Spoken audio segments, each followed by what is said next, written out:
ladies and gentlemen. When I was a very young person, I began my career as an actress. Whenever my mother wasn't free to drive me into Manhattan for auditions, I would take the train from suburban New Jersey and meet my father, who would have left his desk at the law office where he worked, and we would meet under the upper platform arrival and departure sign in Penn Station. We would then get on the subway together, and when we surfaced, he would ask me, "Which way is north?" I wasn't very good at finding north in the beginning, but I auditioned a fair amount, and so my dad kept asking me, "Which way is north?" Over time, I got better at finding it. I was struck by that memory yesterday while boarding the plane to come here, not just by how far my life has come since then, but by how meaningful that seemingly small lesson has been.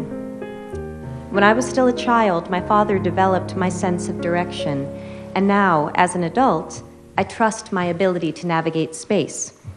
My father helped give me the confidence to guide myself through the world. In late March last year, 2016, I became a parent for the first time. I remember the indescribable and, as I understand it, pretty universal experience of holding my week-old son and feeling my priorities change on a cellular level.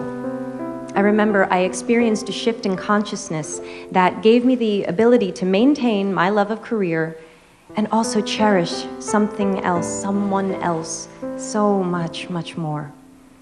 Like so many parents, I wondered how I was going to balance my work with my new role as parent, and in that moment, I remember that the statistic for the US's policy on maternity leave flashed in my mind.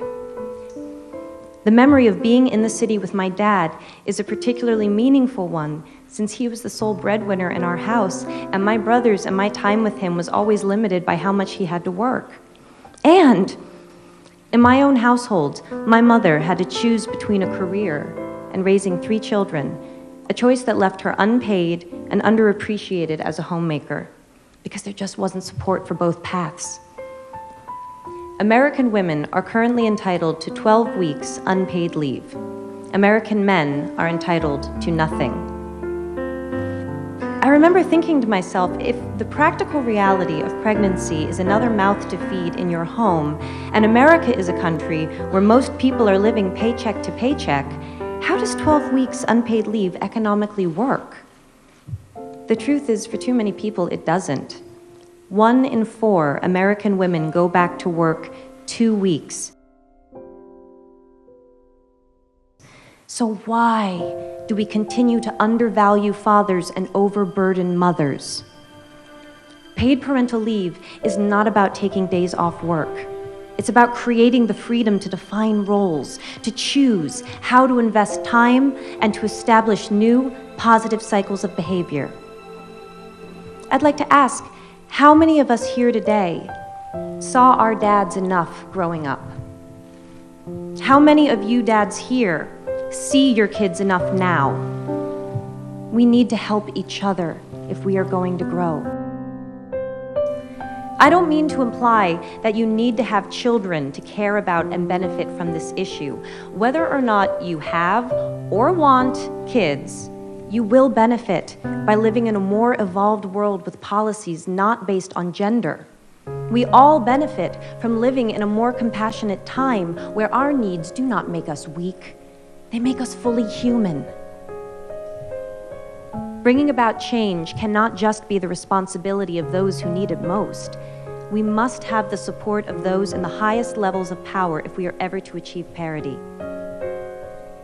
Imagine what the world could look like 1 generation from now if a policy like Danone's becomes the new standard.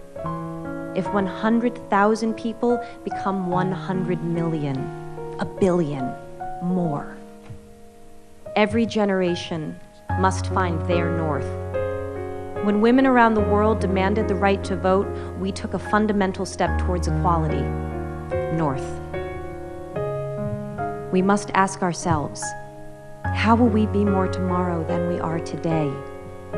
The whole world grows when people like you and me take a stand, because we know that beyond the idea of how men and women are different, there is a deeper truth.